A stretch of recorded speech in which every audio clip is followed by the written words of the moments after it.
studio I have up here. Hilarious. Oh, see, YouTube has a way better view of me than you guys do. You might want to go check out my YouTube, video, because wow, you guys get to actually see the whole view of the rooftop I'm on YouTube. But anyway, I'm gonna start my intro as I always do. My name is Shirley Leon. I'm a disabled single mom to a two-time #1 best-selling author with books that won the bestsellers list for over 2 years straight. I'm also a life, relationship, and business coach and internet marketing strategist, entrepreneur, international speaker, and the protege of legendary Les Brown, forex trader and investor. And I empower my tribe to live their God-given purpose while creating wealth and have strong and healthy relationships. I'm also a believer, and my faith is exuded in all that I do. So welcome. So as you see in the title of this video, I'm letting you know that you need a reality check. How many of you guys remember that song, Back to Life, Back to Reality?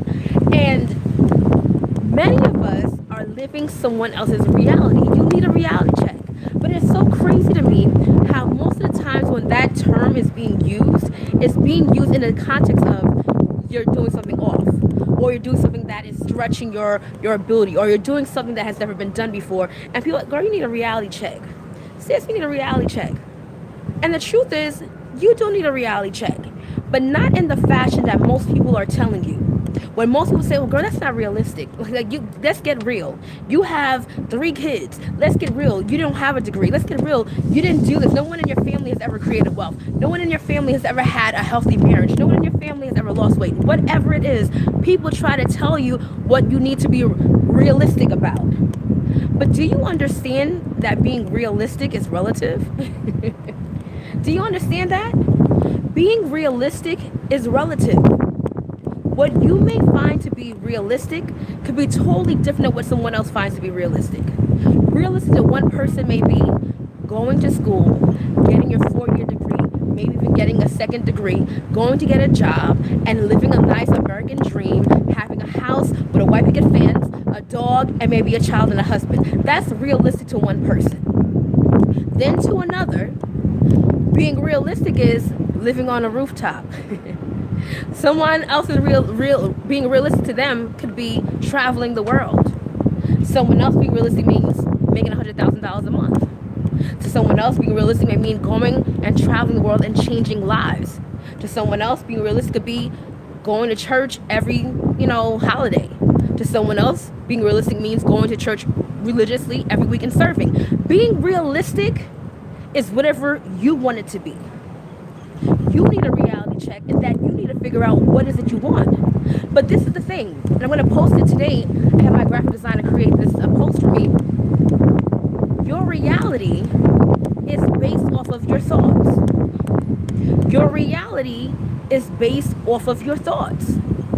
So you can literally be living a totally different lifestyle based off of what you're thinking, based off of what you believe. Your reality stems from your thoughts. So now then we have to ask ourselves, well, where do our thoughts come from? Right? What comprises the thoughts that you have on a daily basis?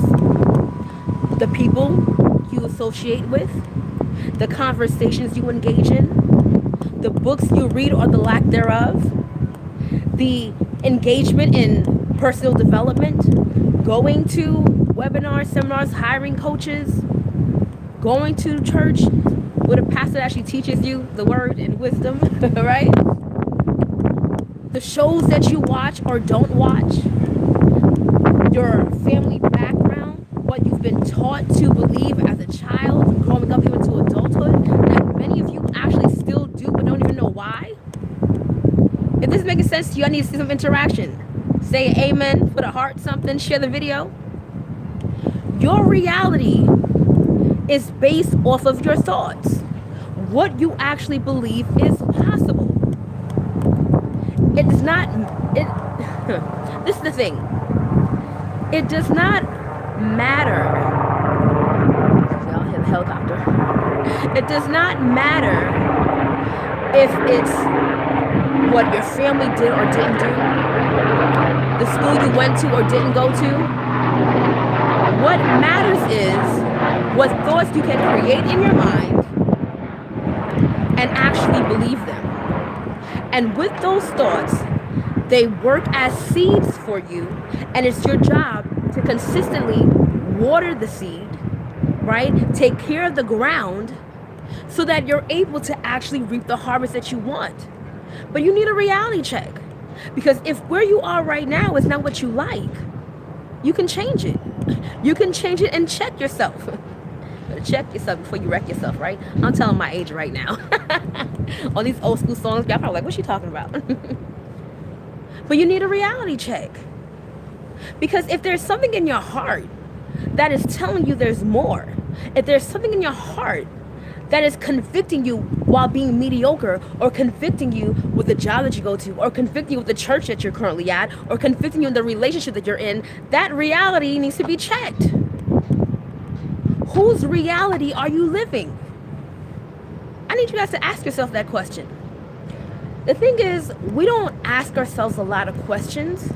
And the main reason why a lot of us don't ask ourselves a lot of questions is because the truth is we don't really think. Sharita, what do you mean we don't think? The truth is, most of us are operating off of knowledge we have acquired from growing up, habits we've created, and we're running on them based off of what we've been doing subconsciously. On a subconscious level, most people are living from that place. Not from new information, not from a higher level of thought or consciousness, but they're operating from their subconscious level of whatever they were taught from years, watching other people do. It's similar to being able to drive home. You've been living somewhere for a few years.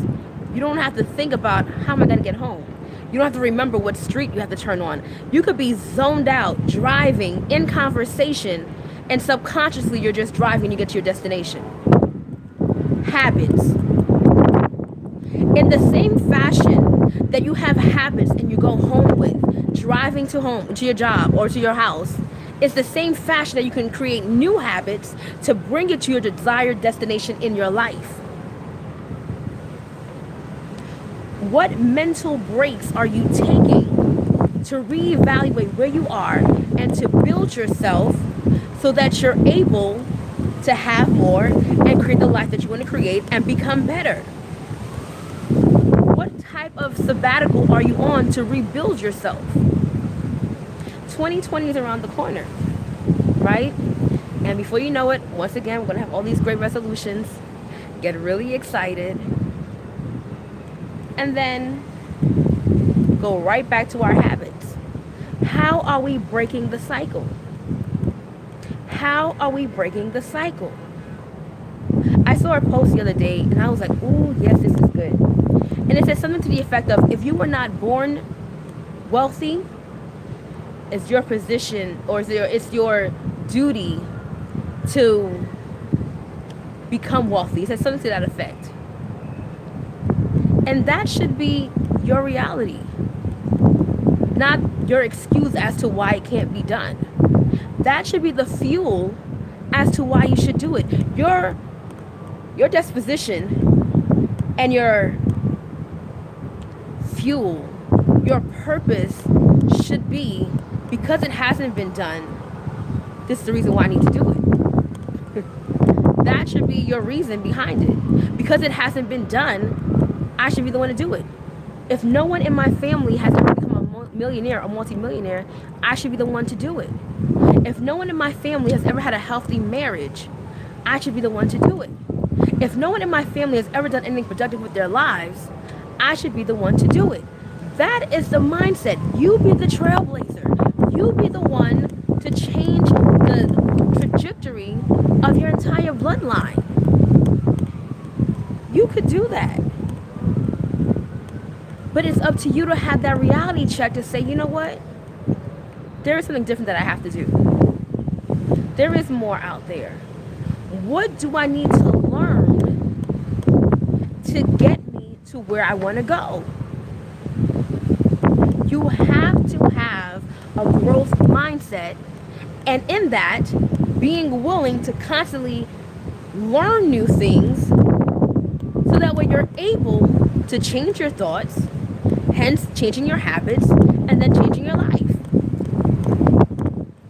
But if you're content with where you are, or let's talk about this for a moment, because sometimes it's not that you're content where you are, right?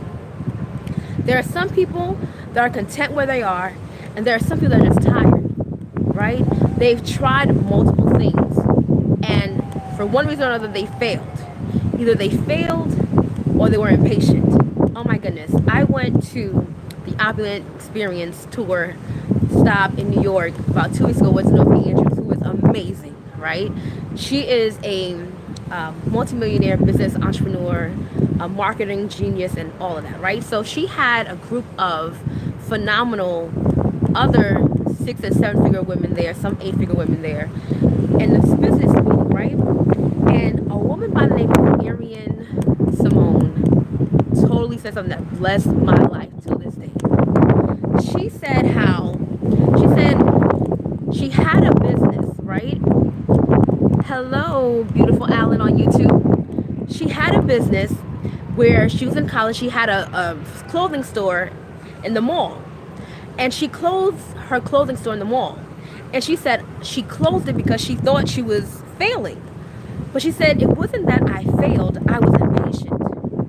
I was like, ooh, that is so good. She said, I didn't fail, I was impatient. And when she said that, that resonated with me so much, because there were many things that I started and I quit because I was impatient. I thought it was failing. I thought it wasn't moving as fast as I wanted it to.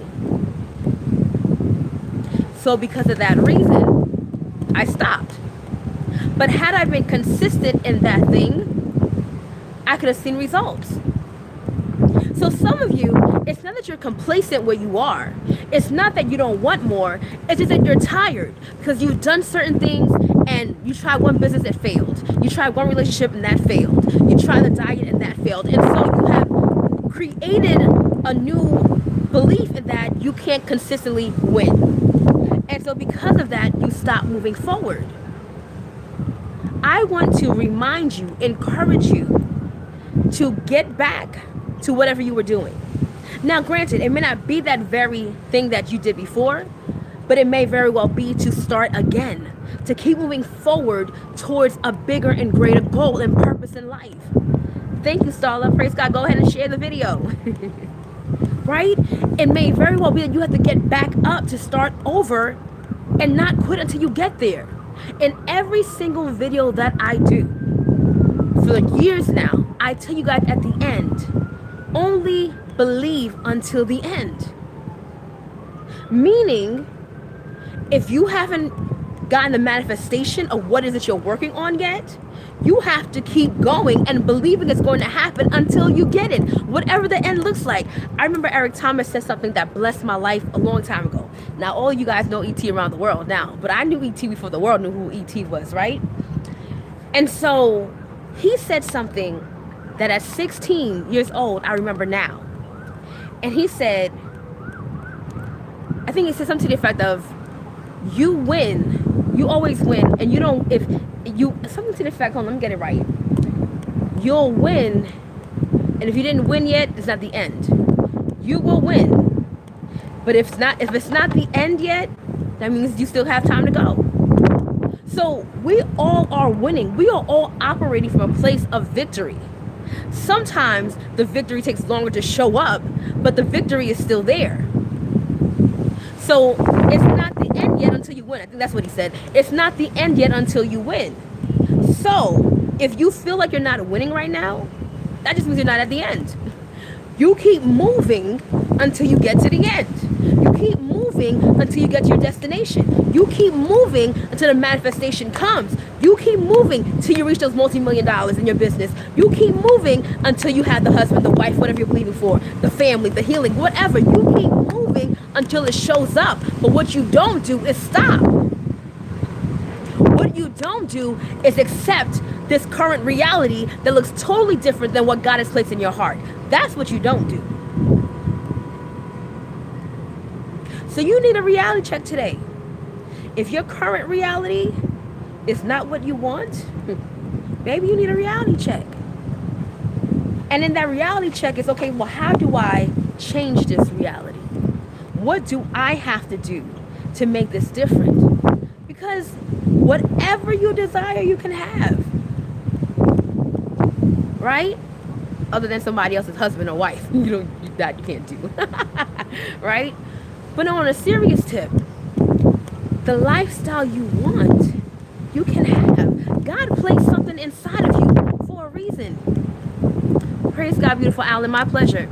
God placed something inside of you for a reason. That vision you have, that purpose you have, that keeps reminding you of where you need to be going, that is there for a reason. God didn't put that there just to be there. It's there because it actually is obtainable. That is something you can actually have. When you see people driving in really nice cars or living in really nice houses, that is for you too. If you feel connected, y'all, it got really real out here. Sorry, hold on, y'all. This one is serious on the rooftop. Hold on.